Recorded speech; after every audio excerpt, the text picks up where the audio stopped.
Memang dulu saya itu takut mas, dan itu dari dulu keluarga pada nangis. Apa yang ditakutkan itu Pak? Apa nggak ada bisa makan, apa nanti dicaci maki orang, disakiti orang gitu atau gimana? Ya terutama gini mas, Vilo mengarahkan jangan ambil apapun yang ada di jalan, Tuh, entah itu rokok, entah itu makanan, apapun nggak boleh diambil. Terus kita dapat duit harus satu pekan lagi, nggak boleh buat belanja. Nah, itulah mas, saya agak merasa takut. Masalahnya apa? Dapat duit pun nggak bisa belanja, ngambil pun nggak bisa. Apa iya ya saya bisa menjalankan amal yang ini? Tapi ternyata besok balik ya? Tetap semangat sampai ketemu besok pagi. Ya, nggak usah lama-lama Pak. Nah.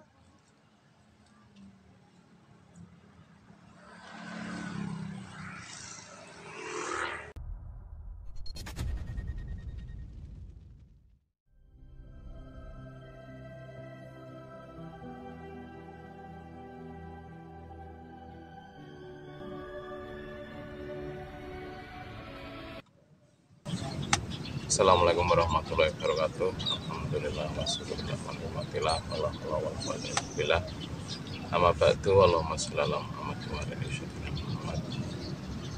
Di pagi ini dalam suasana yang cerah, dalam suasana yang berbahagia, kami masih diberikan kesehatan. Semoga para penonton pemirsa, sahabat pendengar dimanapun Anda berada, senantiasa diberikan kesehatan, keselamatan, tambah rezeki, tambah keberkahan, kebarokahan, dibukakan semua kemudahan. Nah, kemarin sore saya menjemput saudara dari Pasuruan, Pak Cipto, di exit tol 234. Nah, dalam perjalanan bertemu kepada beliau yang sedang menjalankan amalia, yang sedang belajar bertawakal kepada Allah. Dan alhamdulillah bahwa kemarin juga sore hari jam 5:30 lah bisa berbagi rezeki sedikit pada beliau. Tapi saya gumun, heran itu, dan sedih juga waktu ketemu sama kita itu beliaunya menangis itu. Ada apa kok sampai menangis, ada apa kok sampai teranyuh seperti itu gitu. Mana Pak? Sambil sabar.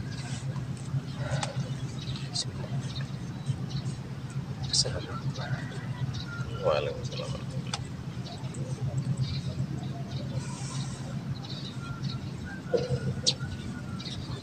selalu kita itu Medan itu banyak yang harus kita pelajari.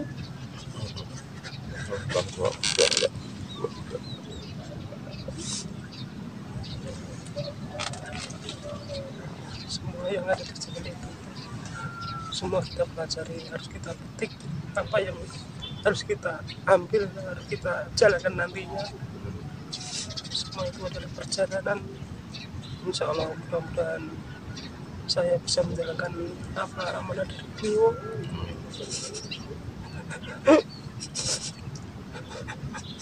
Apa yang saya dapatkan di jalan itulah sesungguhnya perjalanan hidup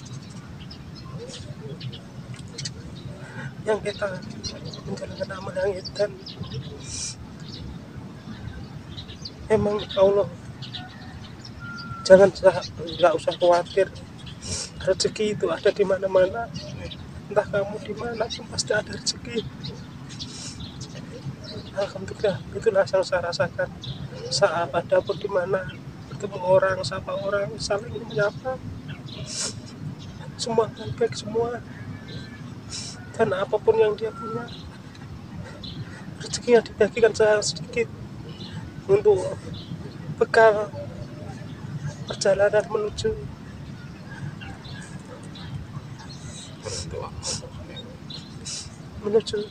di akhir kelak nanti di surganya Allah Subhanahu wa Ta'ala. Semua itu saya rasakan apa yang maknanya hidup dan apa sebenarnya itu hidup. semua saya hasilkan dari ngetan ini. Mudah-mudahan saya nantinya bisa menjalankan apa yang ada di contoh-contoh yang ada di jalan itu, saya terapkan di kampung saya, di dunia saya. Mudah-mudahan saya bisa menjalankan apa semua amanah dari Kudus, apapun itu namanya, semua adalah hanyalah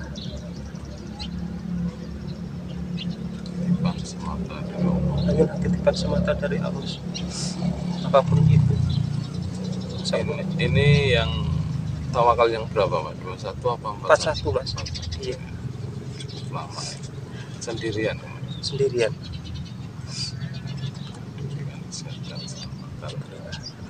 Kemarin perjalanan nyampe mana? Sampai Kebumen, belum sampai Kebumen, masih di Gonggongnya, Mas. Oh, masih di. Iya, masih di Gonggong. Terus selama perjalanan itu pasti kan banyak menghadapi hal-hal yang di luar dugaan kita sebelum kita berangkat. Ketakutan, kadang nanti dicaci maki orang, kadang nanti tidak dapat makan, kadang nanti diusir orang mau sholat. Itu terjadi nggak, Mas?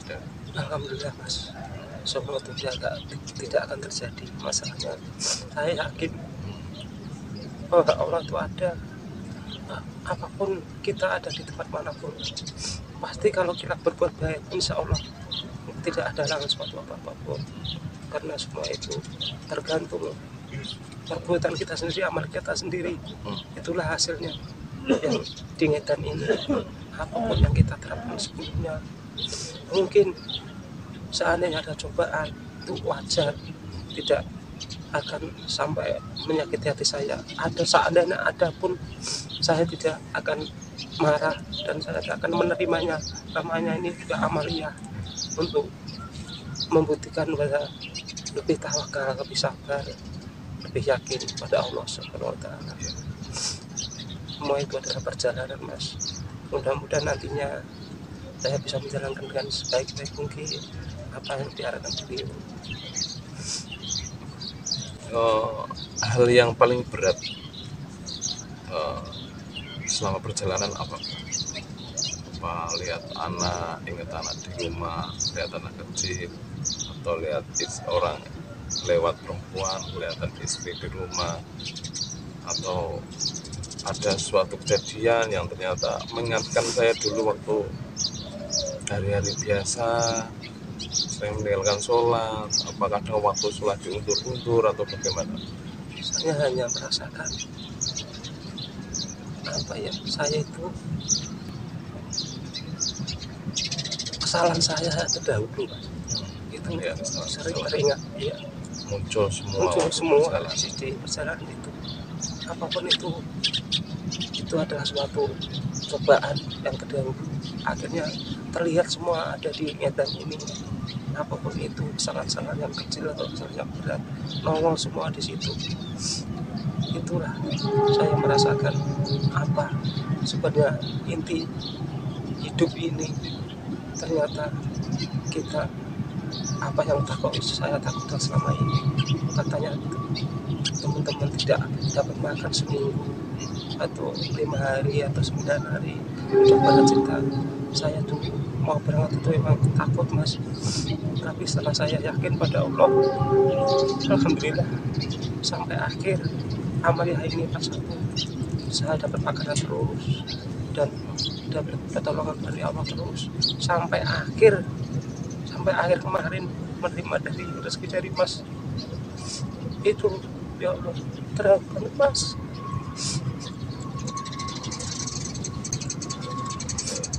Ngetan itu kan proses perjalanan yang kita tidak membawa diri kita, ya. Ibaratnya nama kita aja sudah tidak ada cuma orang edan, kan. Iya. Besaran kehidupan apa dulu waktu kita di luar sana sebelum kita semua ditinggalkan, harta benda pun tidak ada nilainya. Bahkan kita dikasih duit aja tidak boleh dibelanjakan, kan? Iya, Mas. Hanya menerima dari pemberian orang, itu pun kalau ada yang memberi. Jadi kita itu belajar agar nantinya yakin kepada Allah bahwa itu mencukupi kita. dalam proses yang diberikan secara terus menerus. Yang tadinya belum yakin dikasih orang, mungkin kebetulan, besoknya lagi dikasih lagi, mungkin kebetulan, ketiganya lagi menjadi yakin bahwa ya Allah benar-benar memberikan sama kita. Nanti akan timbul menjadi keyakinan. Setelah keyakinan akan muncul menjadi aku yakin, ainul yakin bahwa Allah benar-benar memberikan rezeki kepada hamba dimanapun kita berada, sekalipun kita tidak kerja. Ya Mas, ini semua pesan semua untuk teman-teman sudah jamaah.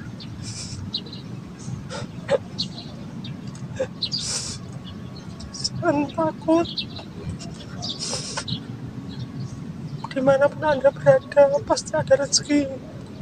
Tidak mungkin Allah nggak ngasih rezeki. Emang rezeki kita udah ada, udah dijamin sama Allah. Kamu entah berhenti di jalan ngeyup atau di mana, padahal nggak kelihatan, tapi rezeki tetap datang. Itulah kuasa Allah. Maka teman-teman semua jangan takut, jangan sampai merasa ini dan itu. Tawakallah pada Allah. Pokoknya apapun dimanapun tempat rezeki itu pasti ada. Dan selama perjalanan zikir waqiahnya lancar. Alhamdulillah Mas. Sampai berapa kali? Ya seringnya ya. Paling 3 kali Mas. 3 kali. Tapi kadang-kadang ya namanya di masjid, kadang-kadang masjidnya tutup, kita belum selesai diburu-buru. Itu ya paling kadang-kadang 1, kadang 2 gitu, tergantung dari masjidnya. Kalau masjidnya agak bebas ya alhamdulillah bisa agak lama. Iya. Nambah lagi ya. Lagi. Ya, pernah diusir juga berarti di masjid? Pernah, dilempar sandal juga pernah. Rasanya bagaimana Pak waktu dilempar seperti itu? Ya. Wah, sebuah tamparan ya, bahwa Iya, hinanya kita itu. Tapi ya kita untuk lebih berusaha bersabar. Semua ini adalah cobaan dan itulah ujian. Namanya kita menjalankan amaliyah, kita harus ikuti apa kata beliau, apapun itu. Kemarin kan sebelum berangkat kan pasti diberikan pembekalan ya. Jadi bekal itulah yang kita pegang selama perjalanan. Iya.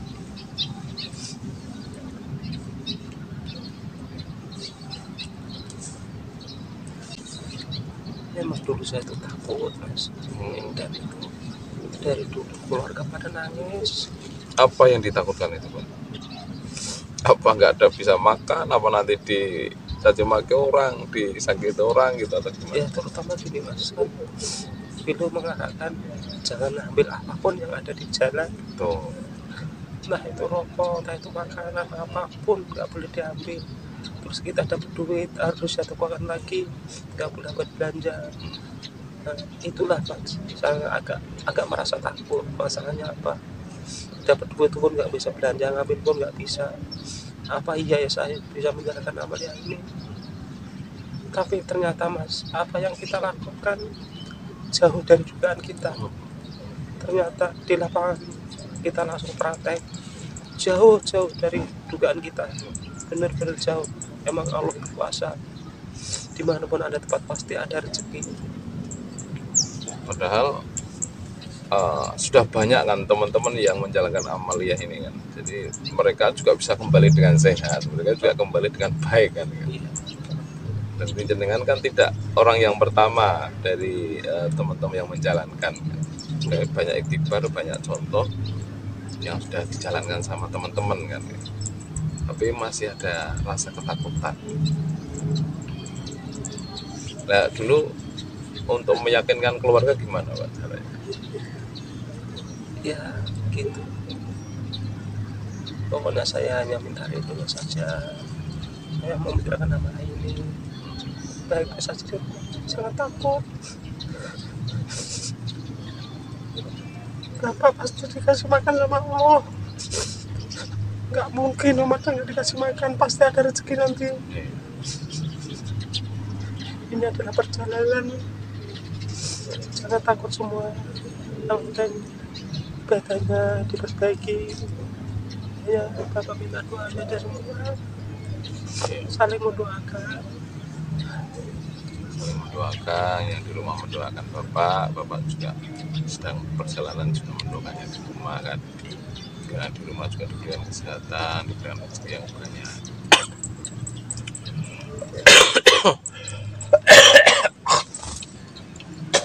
Pernah bersinggungan dengan hal gaib tidak, Mbak? Dalam perjalanan malam ya, ketemu kunti atau ketemu makhluk-makhluk yang tidak diinginkan atau perasaan nggak enak di suatu tempat gitu. Perasaan saya nggak pernah, Mas. Saya itu sampai apa ya, saya itu dari majelis itu ada tujuan mau naik Gunung Leu. Gunung dia ya. Ya, katanya Gunung Leu itu serem, gerbang gaibnya serem gitu, spot-spotnya serem. Dia bisa dikasih lihat monyet atau beruang entah apa itu macan. Ternyata saya lewat dari ke sana, Mas, alhamdulillah itu nggak ada apa-apa, hanya ada suara yang mengiringi langkah saya sampai akhirnya Itu malam apa pagi apa siang? saya berangkat, Mas, Oke. jam 3 sore.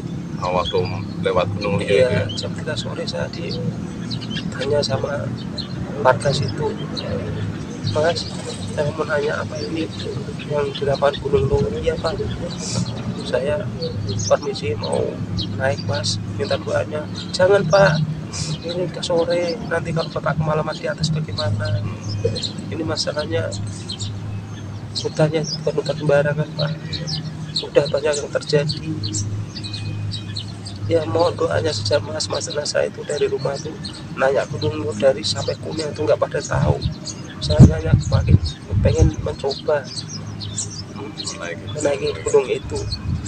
Ternyata sampai Kuningan itu saya tanya nggak ada yang tahu. Terus saya ada pikiran apa saya nggak boleh naik Gunung Leu ya gitu. Akhirnya saya turun, Mas, turun Ragu terus Cikijing, turun Banjarrajo. Dan pas di Banjarrajo pertigaan itu saya nanya, Pasar itu ya, Pak? iya, mau nanya, Pak, apa, Mas, apa ya Gunung Leu itu ada di daerah Jawa Tengah? Oh iya, sini, Pak, sini lewat sini langsung.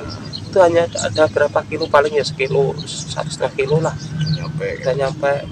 Oh iya, makasih, Pak, makasih. Nah, akhirnya saya melanjutkan perjalanan itu. Semua warga ngasih tahu jangan naik jam 3, nanti kalau malam di atas bagaimana. ya, katanya warga pernah kejadian apa di situ, Pak, sampai Di orang situ itu melarang panjenengan naik ke sana kan, Pak? banyak orang terkubur hidup-hidup dari situ, Mas.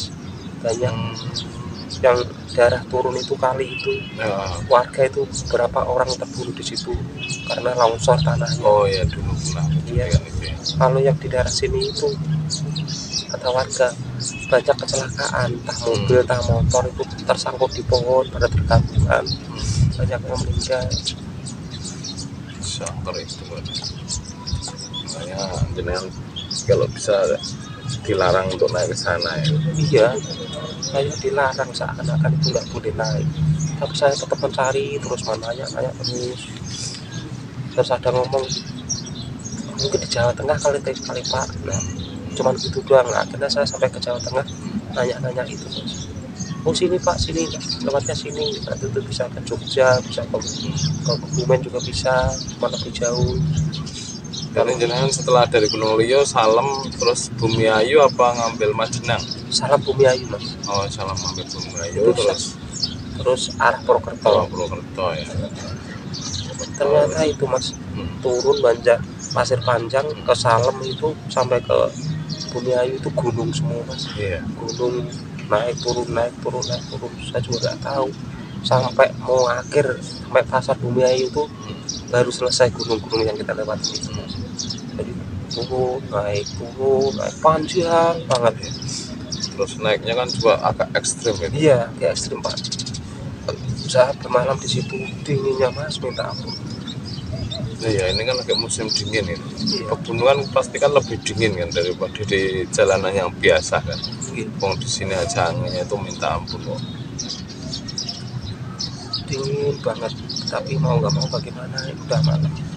Akhirnya saya mampir nyari masjid yang dekat, terus saya tanya warga, karena di sana itu nggak ada ruko-ruko, nggak ada mas, adanya perkampungan. Pak, mohon maaf, saya mau maaf, salam di sini nanti besok pagi saya melanjut perjalanan. Ya mas, silakan Pak. Waktu lewat Gunung Liyo lewat jalan yang baru itu apa yang lama Pak? Yang lama. Oh yang lama, berarti yang agak kecil ya. Kalau yang Iya. baru kan tanjakan terakhir itu terus belok kanan kan. Iya. Kalau yang lama kan belok kiri. Kilo kiri. Itu lebih jauh dan lebih jarang rumah kayaknya. Kalau Iya. saya lebih ekstrim juga naik turunnya. Karena saya sering lewat situ sih. Nah, terus pesan-pesan terakhir buat teman-teman ini apa ini? Biar Iya. semua Semua semangat. teman-teman, apapun itu adalah medan kita ini adalah perjalanan. Iya. Perjalanan untuk diri sendiri, apapun yang ada di jalan kita temukan, apapun itu adalah pelajaran hidup kita. Nantinya kalau sudah menjalankan medan ini, kita terapkan di kehidupan sehari-harinya, apapun itu adalah suatu contoh. Ternyata kita tidak dibawain bekal apa-apa, kita pun masih dikasih makan Allah. Ya, semua pesan dari teman-teman, jangan takut, nggak usah takut.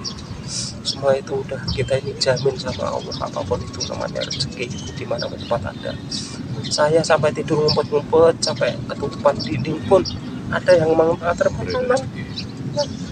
Luar biasa. Luar biasa mas. Ya udah, begitu saja ngobrol-ngobrol kita, podcast kita bersama saudara kita yang baru menjalankan tawakalanya selama 41 hari, karena beliau masih saja terus merasa dan terus dirasakan sampai di sini. Semoga nangisnya cepat lekas sembuh dan bisa istirahat juga karena sudah capek perjalanan. Semoga kita mendapatkan hikmah, mendapatkan pengetahuan, mendapatkan petunjuk atau wawasan yang bisa kita ambil manfaatnya, bisa diterapkan mungkin dalam kehidupan kita sehari-hari. Mohon maaf apabila banyak kata atau kurang sopan dalam bertutur kata ketika lalu di sini. Akhirul kalam, wassalamualaikum warahmatullahi wabarakatuh.